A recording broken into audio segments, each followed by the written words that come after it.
Our next speaker is one that is a legend, a person who has been known for many, many years to give a lot of wisdom and ideas. I was just backstage talking to him and finding out about his ideas on where we're going, what's happening. And one of the things that he's going to talk about today is now analyzing government. What is it? We're going to dissect it, as we should dissect and understand whatever concept it is that we have. And he's going to take a look at that, think about it, and he knows about this. As many of you know, he is the author of The Creature from Jekyll Island.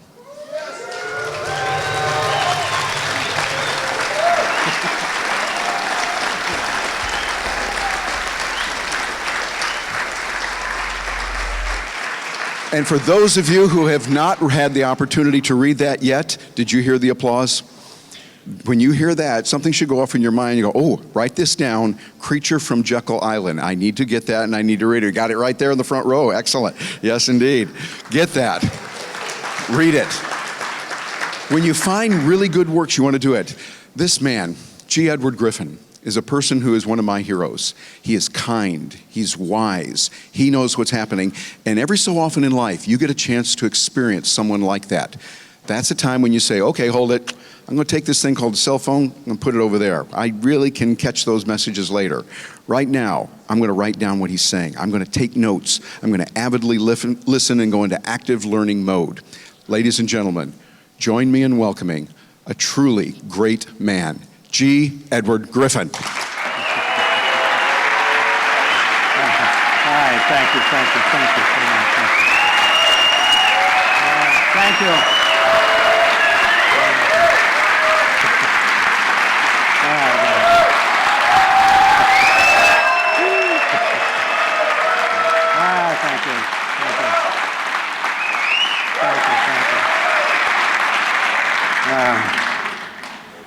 Well, that concludes my lecture. Any questions?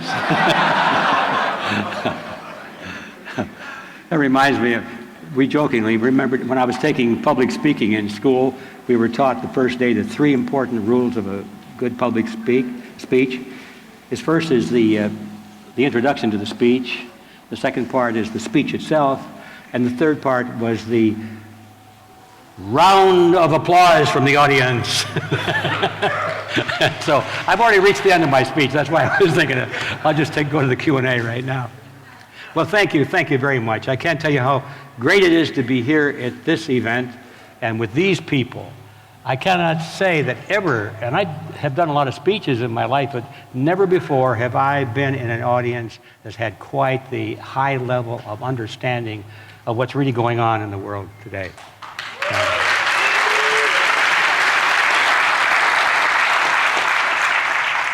And that scares it out of me because, you know, there are people out there right now, I know, thinking, well, is he going to say it right? If I say anything wrong, I'm going to hear about it. So here we go. First of all, there's a little announcement I have to make. I have been asked by about 30 different people so far, are we going to have a Red Pill Expo this year? And the answer is yes, we are. And if you don't know about it, well, just go online and look it up, redpillexpo.org. We had one back in last June in Bozeman, Montana, of all places.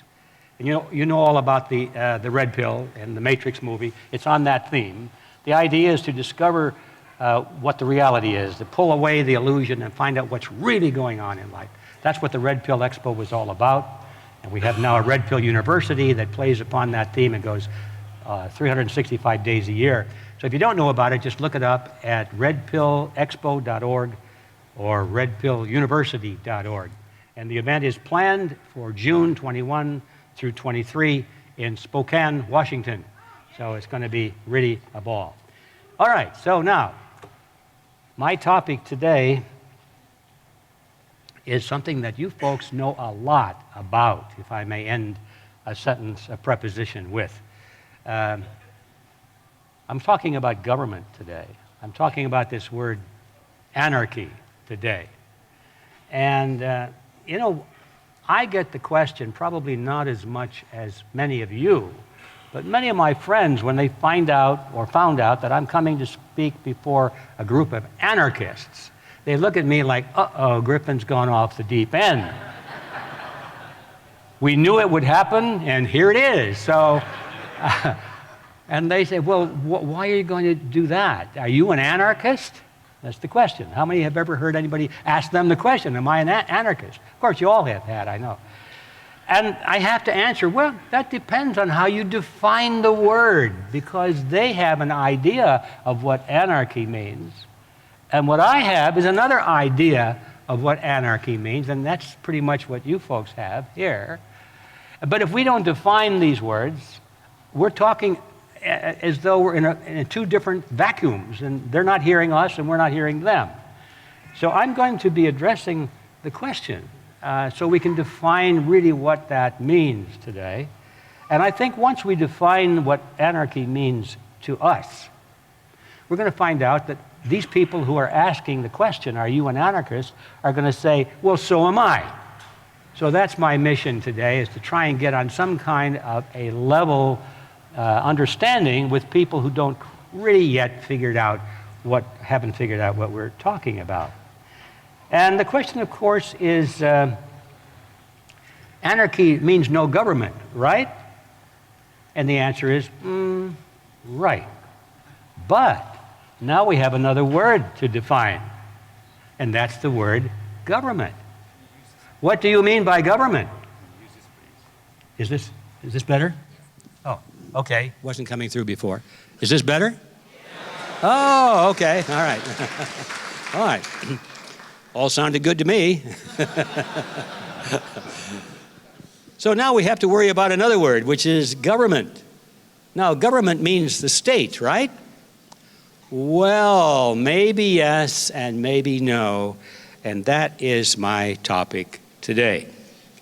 Good luck, Griffin. You know, we're all here today, I think, because we're part of a growing movement around the world, thank you, a resistance to tyranny. We see tyranny and totalitarianism everywhere in all countries of the world, and there's a pushback. People aren't quite sure why or what its nature is, but they can feel it. And so they want to push back against it. And that's part of what we commonly call the liberty movement or the awareness movement. And that's why we are all here today, is because we are opposed to tyranny. But tyranny is usually, in our world today, is delivered by a mechanism. And that mechanism is called government. That's how it arrives. It's always been that way throughout history. Tyranny has come from this mechanism called government. And so it's quite logical and normal that we should assume that tyranny and government are pretty much the same thing. That one is the cause of the other, that government is the cause of the tyranny, because they're always together. But now we come to this analysis of the difference between cause and effect, or what they call an associative cause, or an association rather than a cause. It thunders when it rains, and therefore the thunder causes the rain. Not necessarily. It thunders a lot and there is no rain sometimes. So if we assume that there's an associative phenomenon and we jump the track and say there is a causal phenomenon or causal relationship, we are in danger of making an error. And we need to slow down and look at it very carefully. And I want to examine this relationship between tyranny and government. It's widely assumed, and I know many people in this room, I'm sure, as I once did, assumed that they were synonymous and one was the equivalent of the other, that governments and tyrannies were the same, mainly because history proves that that's true. It's always turned out that way. All governments eventually devolve into criminal conspiracies. Is that because they have to, or just because they do? Well, there's another issue, is that if they do, then they have to, right? It's the argument of the universe is unfolding exactly as it must or should. because it has to, or maybe it doesn't have to, but it does anyway. So forgetting that little circle that you can spend a lot of evenings talking about, the fact is that governments and tyranny are always, in our lifetime and in all written history, pretty much they occur at the same time. But the question is it necessary? There was a book written back in what year was it? 59, I think it was, or 1956, I think, written by Alfred J. Nock, called Our Enemy, the State. And anybody here read that book? Yes, a couple of people have. It's one of the oldies. It's one of the seminal books on this topic. And Mr. Nock concluded, just as I mentioned, that the state was the enemy because the state by its nature, was the kind of thing that invited tyranny and totalitarianism. And the nature to which he described is the nature that we see in all governments in the world today. The question was never raised by Mr. Nock or anybody else, is that, do governments have to have that nature? Well, we're back to the argument, well, they always do, so I guess they do have to. So that's the theme that I'd like to talk about today, the nature of which I am speaking, especially in the last couple of hundred years, is this thing called democracy. The idea that the majority shall rule without much discussion as to any limitations on the majority. You know, we were taught in school that the greater good of the greater number is brought about by this thing called democracy. And we accepted it as a priori. It was true. But then later on, for those of us that had expiring minds, or inquiring minds, that is, we asked a few questions. You know, well, are there any limits on the majority? Let's take a lynch mob, for example. Well, there's only one dissenting vote. He's at the end of the rope. So if we just go on the basis of numbers, well, lynch mobs are fine. That's the example of democracy. And in fact, the founding fathers of the United States were well aware of that fact, and they wrote about it, and they said a democracy was probably the worst form of government because it always destroyed itself. Once the majority discovered that it could plunder the minority by its vote, just by its sheer number, why then that was the beginning of an irreversible trend that always ended in the destruction of the system, in mob rule, in dictatorships, a democratic dictatorship, which frankly is the kind of a system under which we now live. It used to be that we could say the United States was a republic, not a democracy. Well, that used to be true, but it's not anymore. Unfortunately, the United States and most other countries, at least in the Western world, are democracies, which is not a good thing because democracies always destroy themselves. So here we are, back to this question of government. Do governments always have to be either totalitarian in nature because of the sword or the ballot box? Are they always totalitarian either way? And I am here to argue that no. There was one exception in history to this trend.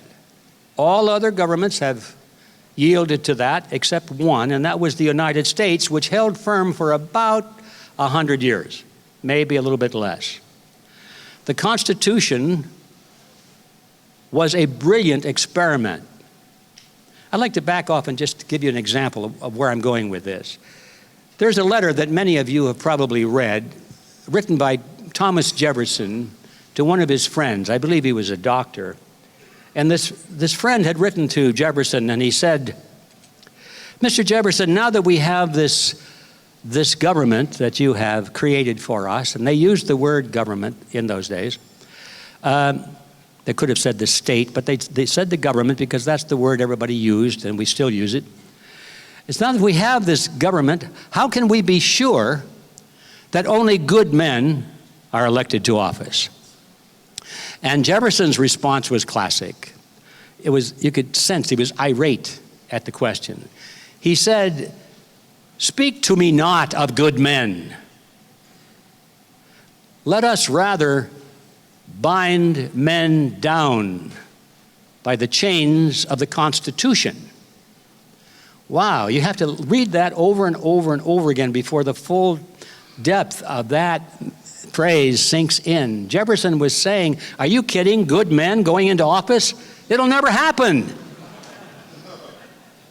He was saying the nature of the state or the government is that we put power into the hands of individuals. That's the definition of governments, by the way. Looked it up in the dictionary. I'll read it to you in a moment when I come to it. But anyway, basically, the dictionary says it's a group of people. It's not an institution. The dictionary says it's a group of people who have been given the authority to control and rule the people. Well, once you accept that as the definition of the government, which it is to govern. What's the purpose of government? It's to govern. Anybody here want to be governed? No. So why do we think we have to have a government? And we'll get to that in a minute. But is there another thing we could have? Or do we need anything else? That's the issue. So anyway, back to Jefferson. He's saying, are you dummy? He said, look, we're putting power into the hands of a group of people over us. The power of taxation, we're going to give them military power. He said, we cannot trust them. There will be no good men eventually. Maybe a few will go into office, but they'll be replaced by those who go into office because they see it as a means of controlling and plundering their fellow citizens. And so he says, speak to me not of good men. Let us rather bind men down with the chains of the Constitution. And so that's what they tried to do and did a pretty darn good job for the beta model. Remember, nothing like this had ever been done before in history. All states that came into being all were as a result of military victory, including the United States. All states come into being as a result of physical force. And as a consequence, those who are the victors usually set themselves up in a pretty hot position where they can rule the people, and so they form governments to tax them and to regulate them and to make sure that they continue to support them. That's how it came about and always had, and it still does today, with the one exception of what happened when they drafted the Constitution back in Philadelphia. George Washington could have been the next king. In fact, there was a great movement afoot among the people in the colonies at that time to make George Washington the second or the third King George. They just fought a war to get rid of one king, George, but now we won the war. This is America now. Now we got our own man, and he'll be okay because he's our guy, right? That's the argument. We figured that all we have to do is replace personalities and forget about the system. Just replace personalities or a new political party or something like that, and everything will be fine. But leave the system in place where it's possible and tempting to draw in the criminal mentality, to draw in the predator class. Are attracted to that kind of a thing like a magnet. When you've got positions of power that give you a paycheck to rule other people and steal from them, it's a magnet that will attract the predator class. And so the Constitution was designed not to do that. The whole purpose of the Constitution, most of it, and the Declaration of Independence spells out more detail really than the Constitution in terms of philosophy, was to limit these people with the chains of the Constitution so they could not do these things. They could not take away your rights to freedom of speech or assembly or right to bear arms or freedom of religion. These were things that the majority shall not prohibit against the minority, even a minority of one.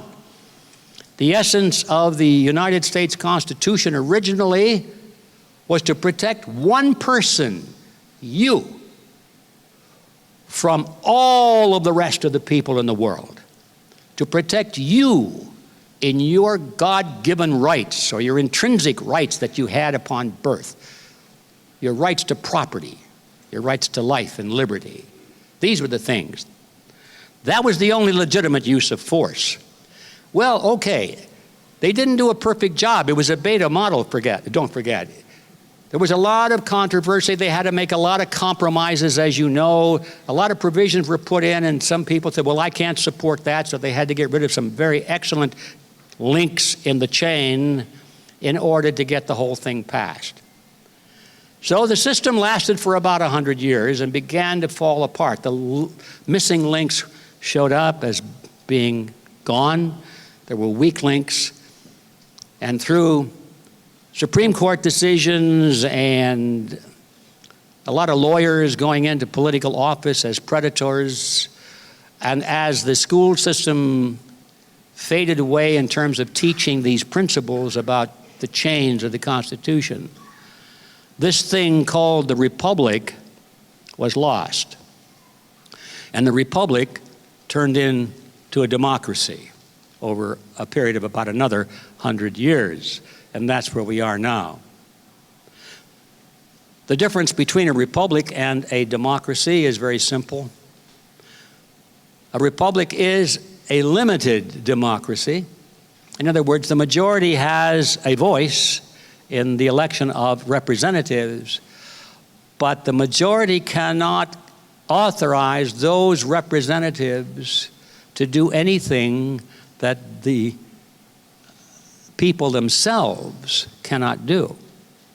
Think about that. Can you authorize someone to do something that you yourself cannot do? No. Then why is it we go to the polls and we vote for candidates with the expectation that they're going to keep their campaign promise and steal from people on your behalf? We're going to take from this group and give it to you. Or we're going to limit your freedom of choice in something. And we vote for these people, knowing that they're going to do things that we ourselves cannot do. So how could we delegate that authority to them to do them when we can't?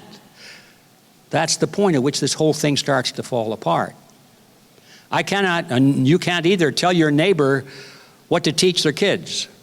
Yet we go and vote for people that have passed laws that require what the kids are taught in school. We do that all the time. If you look at the laws on the books today, about 90 or 98% of them violate that principle, that we've delegated authority to do things that we didn't have the authority to delegate. And all because we're imbued with the idea that it's a democracy. And if everybody agrees to it, well, almost everybody except this poor chap over here, if all the rest of us agree to it, it's winner take all, right? Well, even if we get 51%, it's still winner take all, and the 49%, too bad about that. Better luck next time at the polls. And if we have a divided race and we only our team or our party or our man gets elected with only 20% of the vote, that's okay too. It was the biggest block of votes. Winner take all. Winner take all is the philosophy of a democracy, and that's the philosophy that attracts the predator class. And that is why all governments, which are given this authority to govern and to rule in areas that we as individuals don't have the power to do with each other, that becomes the magnet that draws the predator class, and that is why we have tyranny. Now, what if Jefferson was right? What if there were ways on the second try of a constitution? What if we could improve on that beta model? What if we could figure out what went wrong and have a second try at it? Maybe the next republic would last 500 years before its flaws were discovered, and we'd have all this turmoil again. And then some other group like us, 500 years in the future, would figure out what went wrong, and they'd fix it. And then we have another republic, the third republic, and it would last maybe 1,000 or 2,000 years, and so on. You get the idea. So what would those ideas be? Could it actually be done? And I think it can. Let me skip ahead here. Well, okay, this thing called government, we have to come back to that again. This is a very important issue here. There is an important book I recommend to everybody. It's called The Territorial Imperative, a personal inquiry into the animal origins of property. And it was written by Robert Ardrey. It's an amazing book. It's a book of animals. Here's a guy that's spent his whole life studying the behavior of animals all around the world. It's particularly mammals, but all higher forms of life. And he discovered the most amazing thing that shouldn't surprise anybody, and that is all of the higher forms of life have a herd instinct. They have a social instinct, some more than others. They have a territorial imperative. And as groups, they form into groups for protection. And as groups, they have a hierarchy, and they have leaders, and they follow the leaders, and they protect each other. And so you have families, and then they have tribes that form together, and then what we might call nations. In the animal kingdom, they have nations, very large groups of tribes, of monkeys, for example, actually form a huge territory called a nation. They'll fight like the devil with each other, but they all come together when there's another group that comes in and challenges from the outside. Interestingly enough, this is all closely bound to the mating instinct.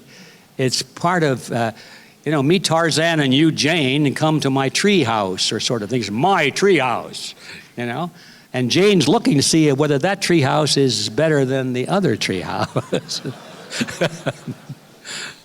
And it happens in the animal kingdom. I'd like to digress into that, but there was one herd of animals in Africa, I've forgotten the name of them, but the mating season comes and all of the males go and pick their spot in this meadow, and there are little mounds of green grass, and those are the spots where the males go and stand and look very handsome.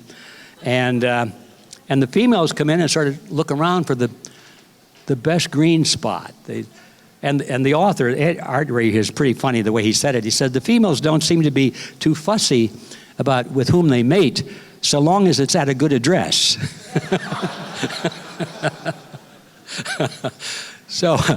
But the whole point of this book, and this is the reason for it, is that when you start looking at behavior in the animal kingdom, you see traits of the human being. The former presentation was about the nature of man, This is where it all comes from. It comes from instinct. And we do have this instinct to form into groups, larger groups, into tribes and nations, and what we would call governments, or what we probably should call states. Now, here's the distinction I'd like to make. If we can, in our minds, create a distinction between a state, which is a natural outgrowth, by the way, and that's my point for bringing this up, a cluster of a common species with a common interest and a common bloodline, perhaps, that they can recognize. Subspecies do this all the time. They cluster together, and it's a natural phenomenon. It's an instinctive thing. It probably has something to do with survival. Now, what we call it is not important, but I'm suggesting that is a state. Whether we think of it as the modern state is another thing. It's not a government because, these are animals. Governments can only happen with humans, basically, because the intellect has to get involved at some level. But regardless of what you call it, these larger groupings of people for mutual protection is natural, instinctive, and I believe will always happen. And you can see its instinct. Go just watch a high school football game sometime. It's our team against their team. You get everybody all riled up. Southwestern High won, hooray, hooray, hooray, or our team won. It's part of that natural thing. It's who are they and who are we. It's that identity that always comes into play. So we could envision that the state will always form in some way or another, and our job is, like Jefferson's advice tells us to make our job, is to bind men down who are leaders in that grouping, bind them down with the chains of the Constitution, which means that we need to do a better job of creating a republic. Now, The argument is, well, yeah, but why do we need to do that? Why don't we just get private companies to do these things? It's a good argument. I like that, private companies. But let's be realistic. Are private companies the answer? It's still a group of people. We give it a different name. We call it a company. Okay, it's not a government because we just called it a company. And, it has shares. You can buy into it. And you can vote for your leaders in the corporation. Do we think that the shareholders in a corporation are going to do a lot better than the voters and their votes in a government?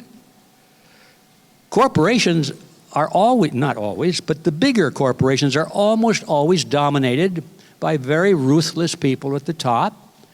And those common shareholders really have no voice at all in the selection of their CEO. It's those who own the big blocks of shares. That's how corporations are run, exactly the same way as governments. The stockholders are told that they have a voice. They don't. Voters are told that they have a voice. They don't. It's the same problem, whether you call it a government or call it a corporation. And if you think that your army is going to be better, or your police if it's run by a private company, well, I have a company I recommend to you. It's called Academy with an I. And those of you who know, that used to be called Blackwater. Okay, this is what happens. You can have just as much tyranny administered through a private company as you can through a government if you don't control the power that you're giving to those people. Because of this instinct for survival and protection, and this need to delegate this task of security to others, we can't all spend half our days and nights, having somebody in the family stay up all night with a shotgun at the door just in case somebody's going to break in. You can't do that. We've got business to conduct, lives to live, and so we hire security forces, either military or police, private security forces. But in every case, you have to worry about them. There's no magic answer just because it's not government. The problem remains no matter what form it is. You look back at the origin of the mafia. It's pretty interesting. Sicily, which is in the southern part of Italy for 2,000 years, had suffered under invasions from all these warring nations or groups, tribes mostly, city-states. They had bandits, they had killers roaming the countryside, and no one was secure. And the so-called governments that they did have were the worst of the robbers and the killers. And so the landholders who had anything worth protecting, if they had a lot of cattle or some fields, they hired a group of people who were professional gunslingers, just like they did in the Old West. They called themselves the Men of Honor, and what we would know today as the Cosa Nostra. But in those days, they were just gunslingers, and they were for hire, and they would work for anybody. And so the largest landholders hired them, and that worked pretty well. But then this syndrome crept in. It's the syndrome of temptation. I'll cut to the chase. After 3 generations of this, the original landholders had all been pushed off their land by the gunslingers or killed, and the gunslingers were now in control of the lands and running pretty much the country. They call it the Cosa Nostra, or the mafia. You cannot trust your guards.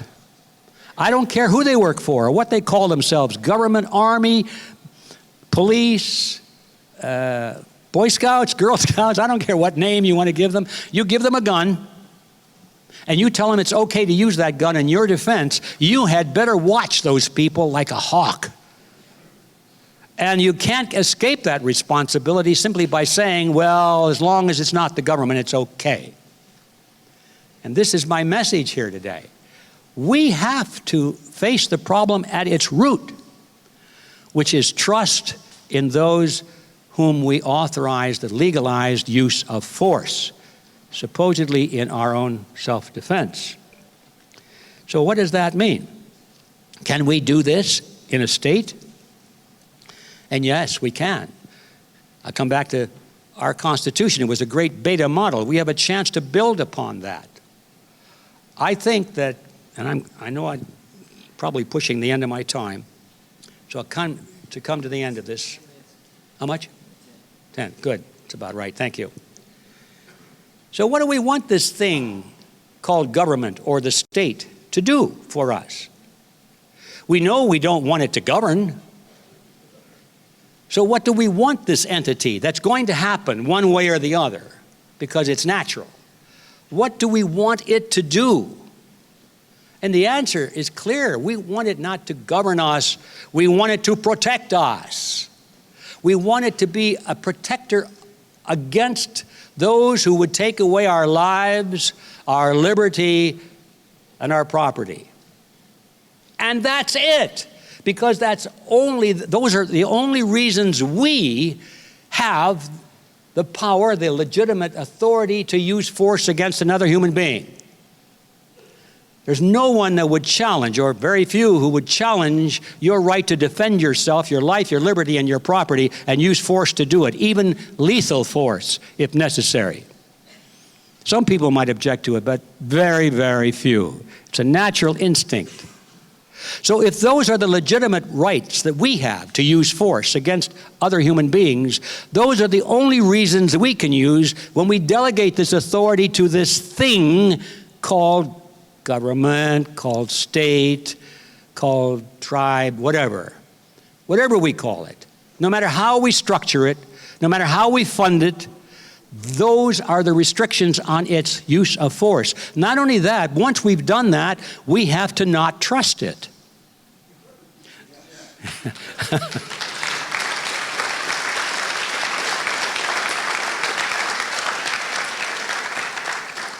A republic is based not on trust, but distrust. It's based on this knowledge of what human nature really is.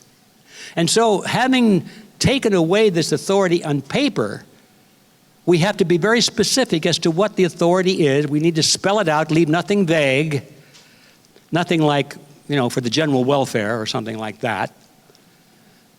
And not only that, we have to have a group of watchdogs who themselves can't be trusted, but but you go down the list, and you have as many splintered groups as possible, all of whom have the same idea in their mind. It's the idea that's important, not the power, because anybody can grab the power. It's the idea of the use of the power. Then we have a shot at it, and I think that'll be the second round, or we got the beta model. What comes after beta? What's the next number? What would you call it? Charlie? The Charlie model, okay. V2. V2. And that is the reason, back in 2002, I created an organization called Freedom Force International. In my mind's eye, I saw it as someday becoming the watchdog, that first level watchdog. People who understand the things we're talking about. People who would dedicate a significant portion of their time and their resources to make sure that the security force that we gave the authority to use lethal power to, that we maintain control over them. They're going to watch them like a hawk, make sure they never step out of line, follow them around, see what they're doing, all that kind of stuff. Not really. But I mean, we do have to have that mentality nevertheless. And so when I created the Freedom Force International with that concept in mind, I felt, well, okay, we have to know what we stand for. Not only what we're against, this is what we don't want you to do, but what is it we believe in? What are our positive principles? I believe that the Charlie model, or the V2 model of the Republic, should include a clear statement as to what these principles are. And I'm going to close today by reading to you the 8 principles that I believe will constitute that. And I think this is the solution to the problem if there is a solution, this is the solution to putting an end to totalitarianism and tyranny in the world. And this is what I would like to see as the definition of anarchy, in the sense that it means no government, meaning no entity that can govern us. What we need is an entity that protects us. And I'm suggesting that we give it a new name. We stop calling it a government, and we call it a protectorate. Now we've got something that means something. I can see the future in my mind very clearly. I can see the classrooms of the world, and they raise the question, all right, students, they don't ask, what kind of a government do we have? They say, what kind of a protectorate do we have? What kind of a protectorate? By using the right word, just changing the word, we clear out a lot of this confusion as to whether we want governments or not, or whether they're necessary or not. That just gets cleared away because we don't use that word. No, we don't want a government if that means to govern us, but we do need something to protect us other than a Blackwater. So what would that be? I'm suggesting we call it a protectorate. So now these would be the rules for the protectorate. And with that, I will close. I wrote these 8 principles. I found 8 principles because back in, I don't know, I guess it was, I started down this path about 1960. And by 1961 or 62, I was really deep into it. I was hanging out in the communist bookstore and things like that, reading all this collectivist literature and reading all the Mein Kampf and reading all the stuff I could from these totalitarians to figure out what made their minds tick. And I found that no matter who they were, whether they were communists, socialists, fascists, Nazis, whatever they were, they all had certain things in common. I identified about 20 different things, but I found 8 of them to be really important. And I found out that if you take those issues that they all believed in common, every one of them, for example, they all believe that the group is more important than the individual, and the individual must be sacrificed if necessary for the greater good of the greater number. I was taught that in school. Most of you were too, probably. That's the basis of democracy and all of that. They all believe that. And that's the reason they get away with murder, literally, because they say, well, we had to do it because it was the greater good of the greater number. It was for your benefit, you see. Wars are started on that principle. Plunder is done on that principle. All the greatest crimes you can think of are explained away and justified. Well, it's necessary for the state. We can't tell you the answer to this question because national security is involved. We can't reveal this fact to you because of national security. It's for you folks, you see. All of the crimes are committed under this name and they're hidden under this name. And all collectivist systems have this creed that the group, this greater good of the greater number, is supreme, and the individuals one by one can be picked off, or millions by millions can be picked off, as long as the dictator says, I represent the people. It's the trick. And I found 8 of those things that were all in all of these various forms of collectivism. And so I designed a creed of freedom, which pinpointed each of those 8 things and expressed what we don't want in terms of a positive statement of what we do want, which is a better way, I think, of dealing with the topic. So I will close now by simply reading the Creed of Freedom, and it'll touch on these 8 points. Number 1, I believe that only individuals have rights, not the collective group. That these rights are intrinsic to each individual, not granted by the state. For if the state has the power to grant them, it also has the power to deny them. And that is incompatible with personal liberty. I believe that a just state, by the way, notice you will not hear the word government used in this statement. I believe that a just state derives its power solely from its citizens. Therefore, the state must never presume to do anything beyond what individual citizens also have the right to do. Otherwise, the state is a power unto itself and becomes the master instead of the servant of society.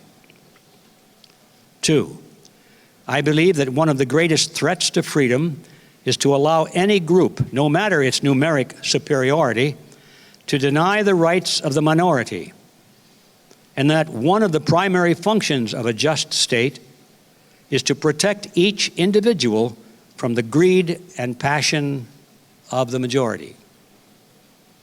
3, I believe that desirable social and economic objectives are better achieved by voluntary action than by coercion of law. I believe that social tranquility and brotherhood are better achieved by tolerance, persuasion, and the power of good example than by coercion of law.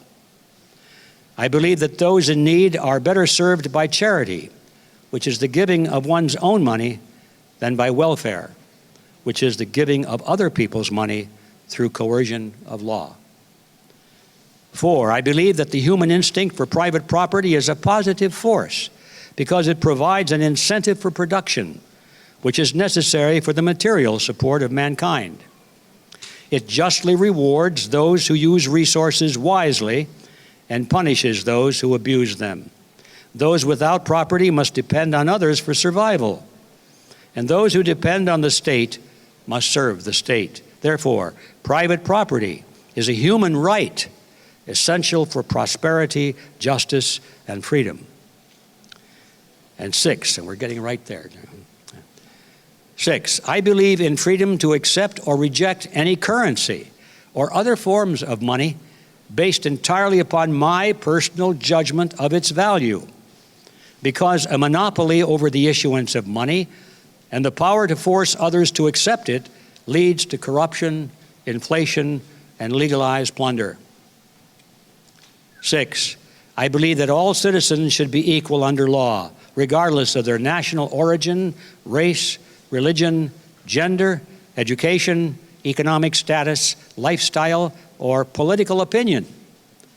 Likewise, no class should be given preferential treatment, regardless of the merit or popularity of its cause. To favor one class over another is not equality under law. 7, I believe that leadership is a natural outgrowth of human dynamics and is essential for social order and large-scale tasks. However, there are 2 types of leadership. One is based on coercion and decree, found in military organizations and totalitarian political systems. The other is based on persuasion and good example, found in voluntary organizations and free political systems. We must evaluate leaders not only on their stated goals, but on which type of leadership they offer. Their goals may be admirable, but how they pursue those goals may be tyranny. All modern totalitarian systems have a great leader who claims to represent the best interests of the people, but who is in reality merely a dictator. Truly great political leaders do not follow that path. And then finally, number 8. And this is sort of a catch-all because sometimes you run into gray areas where it's kind of hard to make the other principles fit, and this picks them all up. I believe that the proper role of the state is negative, not positive, defensive, not aggressive. It is to protect, not to provide. For if the state is granted the power to provide for some, it must also be able to take from others. And that always leads to legalized plunder and loss of freedom. If the state is powerful enough to give us everything we want, it also will be powerful enough to take from us everything we have. Therefore, the proper function of the state is to protect the lives, liberty, and property of its citizens, nothing more. That state is best, which governs least. Thank you for listening.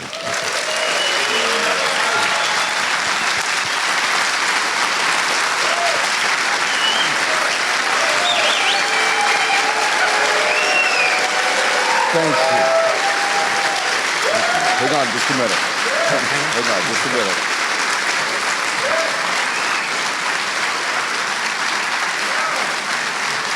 We love you.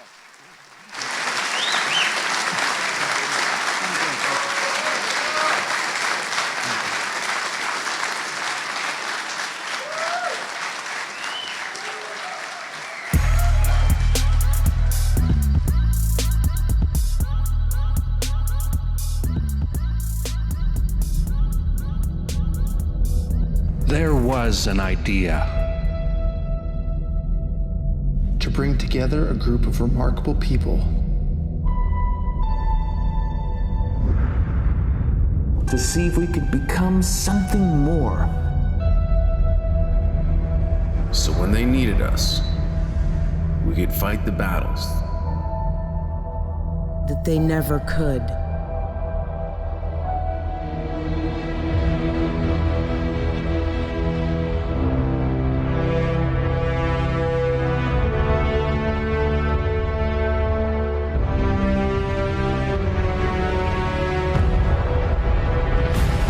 In time, the state will know what it's like to lose. To feel so desperately that it's right, yet to fail all the same. Dread it. Run from it. Freedom still arrives.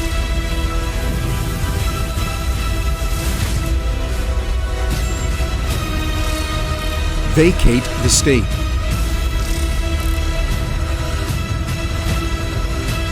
Engage all the speakers and get this man a microphone.